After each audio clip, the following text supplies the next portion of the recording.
आपका दस्तक देना लगातार जरूरी है। जैसे एक सवाल सुनिए, जिन्हें योग्यता के दम पर नौकरी मिलनी चाहिए, उन्हें कृपा के नाम पर आखिर कॉन्ट्रैक्ट पर क्यों रख लिया जाता है?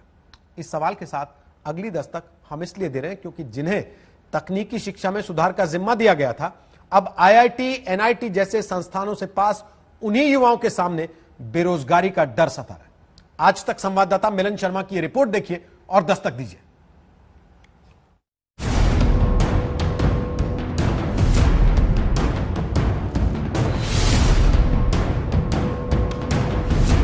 मुंह पर मास्क है, हाथ में एक पोस्टर है, दिल निराशा से भरा है, दिमाग सवालों के झंझावातों से जूझता हुआ।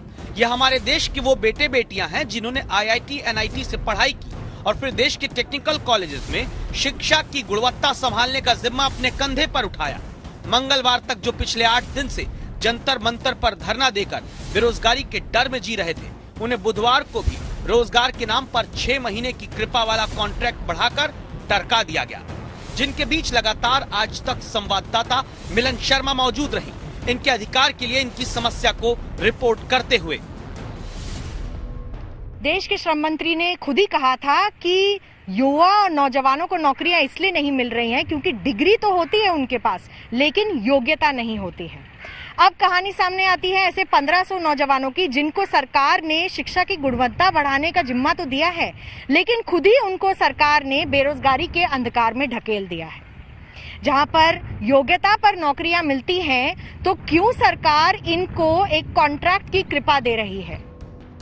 देश में हमने पहले आपको कई बार दिखाया कि इंजीनियरिंग की डिग्री हासिल करने वाले भी चपरासी से लेकर योग्यता से कहीं कम की नौकरी करने को मजबूर होते दिखते हैं। इसकी 2 वजह होती हैं। पहली, नौकरी न मिलना और दूसरी, डिग्री के मुताबिक योग्य न बन पाना। इसीलिए तकनीकी शिक्षा गुणवत्ता सुधार कार्यक्रम के तहत देश के 12 राज्यों के सरकारी इंजीनियरिंग कॉलेज में आईआईटी, एनआईटी पास 1554 लोगों को असिस्टेंट प्रोफेसर बनाया गया। जिनके भरोसे गुणवत्ता बढ़ाने की सोची गई, उनसे वादा क्या किया गया था, ये सुनिए पहले।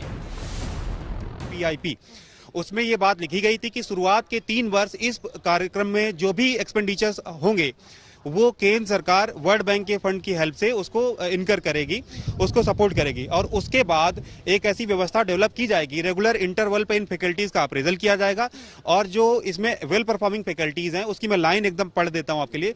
Well performing faculties will be retained post project from exclusively paying them from state funds. 31 मार्च को इन सब का कार्यकाल खत्म हो रहा था। बेरोजगार होने के डर से जंतर मंतर पर धरना देते इन इंजीनियरिंग डिग्रीधारी नौजवानों की समस्या आज तक ने उठाई, तो इन सहायक प्रोफेसरों का काम 6 महीने के लिए और सरकार की तरफ से बढ़ा दिया गया। लेकिन सवाल सीधा सा ये कि जिन्हें योग्यता के आधार पर पक्की नौकरी देश हित में मिलनी चाहिए, उनसे लटका कर क्यों काम कराया जा रहा है? अभी हम 6 महीने के लिए जा रहे हैं, आप बताइए हमारे दिमाग में क्या रहेगा कि 6 महीने बाद हमारी फिर से स्थिति होने वाली है। जिस व्यक्ति को, और एक लाइटर नोट पे मैं बोलना चाहता हूँ, जिस व्यक्ति को ये पता हो कि वो 3 दिन बाद खत्म होने वाला है, आज हम उससे बोले एंजॉय करो, वो कैसे कर पाएगा? ये लॉन्ग टर्म सरकार को सोचना चाहिए अगर क्वालिटी करनी है, क्योंकि अभी भी हम जा रहे हैं, ठीक है, हमें तात्कालिक सॉल्यूशन मिल गया है, हम जा रहे हैं, लेकिन हमें दोबारा आना पड़ेगा, यहाँ पे हमें फिर बात रखनी पड़ेगी। तो कृपया करके हमारा हाथ जोड़ के निवेदन है सरकार से कि एक लॉन्ग टर्म प्लान बनाइए हम लोगों के लिए। आप खुद एक बार सोचिए, जिन कॉलेज में दाखिले के लिए देश में लाखों छात्र हर साल किस्मत घिसते हैं, उन्हीं आईआईटी, एनआईटी से पास होने के बाद भी क्या पक्की नौकरी की गारंटी सरकारें नहीं दे सकती हैं? 6 महीने के लिए हम लोग जाएंगे, हमारे अंदर एक इनसिक्योरिटी रहेगी कि 6 महीने बाद क्या होगा। इनसिक्योरिटी इसलिए नहीं कि हम लोगों की जॉब जा रही है, इनसिक्योरिटी इसलिए भी क्योंकि जो हमसे हमारे भरोसे जो विद्यालय में एडमिशन लिए हुए विद्यार्थी है, तो उनका क्या होगा।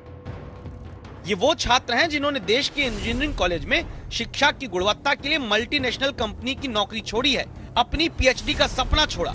अब उन्हीं को अगले 6 महीने की अनुकंपा के भरोसे छोड़ देना क्या सही है?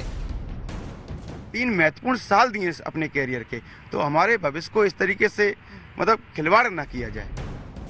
अगर इन युवाओं के लिए केंद्र और राज्य सरकारों ने मिलकर तुरंत कोई रोड मैप नहीं निकाला, तो 6 महीने बाद ये असिस्टेंट प्रोफेसर भी उन्हीं लाखों की भीड़ में शामिल हो जाएंगे जिन्हें बेरोजगार कहते हैं। दिल्ली से मिलन शर्मा के साथ आज तक ब्यूरो।